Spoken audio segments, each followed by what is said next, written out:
Today we have a lot of animals, some farm animals, some wild animals, and some dinosaurs. Let's learn their names one by one. The first one is a triceratops. This is a triceratops. A T-Rex. This is Tyrannosaurus Rex. The next animal is a leopard. A leopard is a bird animal.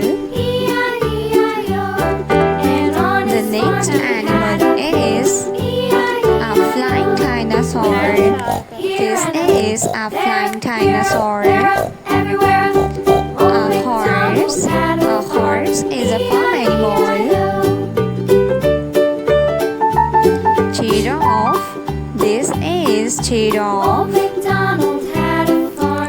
The next animal is a T-Rex. A little T-Rex.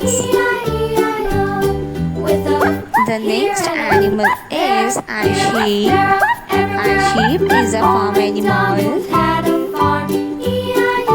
A hippo.